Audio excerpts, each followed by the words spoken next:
hopes of a better season. With a few games left, they still have a chance at a few wins. Going into this game against state-ranked Centennial, they put their best foot forward and shots forward as well. Michael French is going to tell us all about it. The South Spartan boys faced a tough test against the number 6 ranked team in the state, the Centennial Apaches, but you knew one thing was for sure: the Spartans were going to give it their all.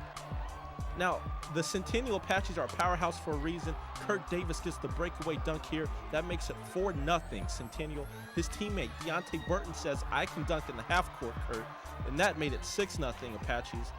Davis wasn't done yet. He gets the breakaway and slams it home for the second time in the first quarter. And Burton says, "You know what? Anything you can do, I can do better." He gets the steal himself and slams it home. But the South Spartans would not quit. You get Robert Prioto here knocking down the jumper. That made the score 13-7. Spartans down by 6, and the captain, Justin Gatlin, buries the 3 right there, and that made it 10-13.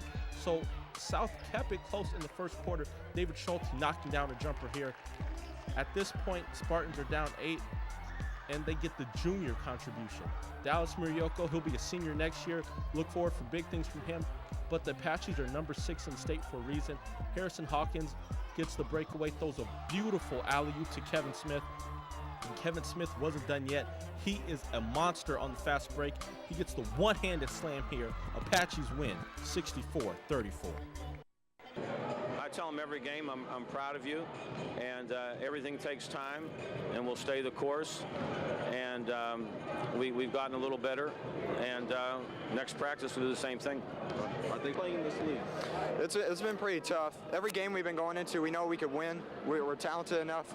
We know we have all the capability of doing it. It's just seems like we just haven't been able to get one across yet.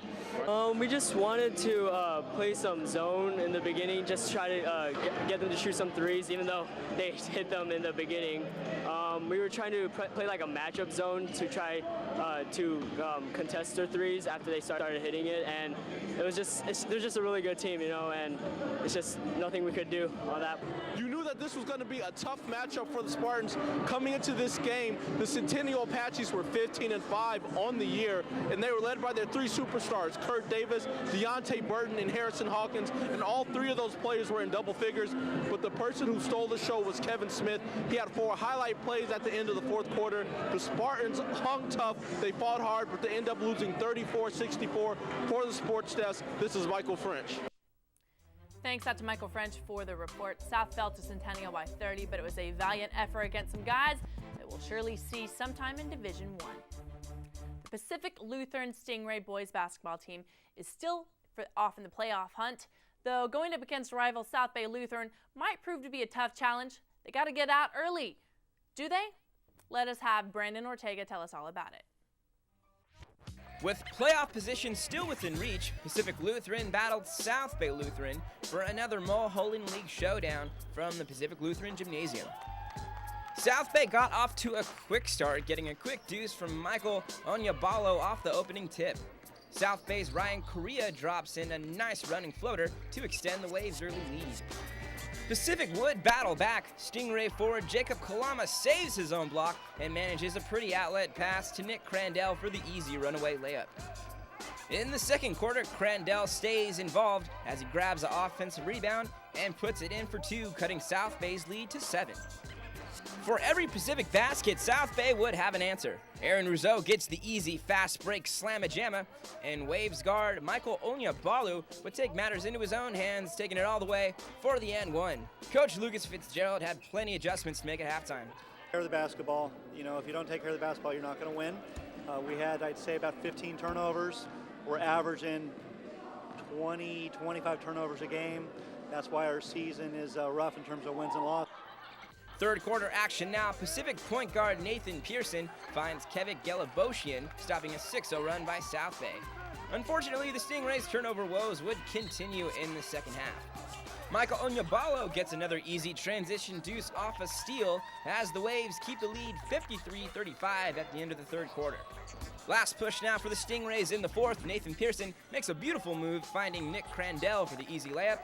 And Pearson again gets a nice dime, finding Jacob Kalama for the easy layup, cutting into the South Bay lead. The Waves' big man Aaron Rouzeau would have the last laugh as he picks and rolls his way for the easy layup and gets the last exclamation, slamming it down. 67-51, South Bay would prevail over Pacific Lutheran. After the game, Pacific players and Coach Fitzgerald talked about why the Stingrays had such a messy start to the game. Coming out with the intensity we should have. We needed to come out with a lot of intensity. We slacked off, like I said before, so we just needed to step it up after a while. Last game we had a press that we utilized against South Bay. Did it early, they broke a little bit, so that called off our dogs a little bit. And just we didn't play a good enough game. You know, they played hard, the boys played hard, but turnovers, all the loose balls they got, and didn't do what we needed to do today. I just think we needed to step up and play more defense. We had to guard Aaron, the big man. He was getting on us pretty hard. We had to just double team on him and just play our game and try the best we could, and I think we did.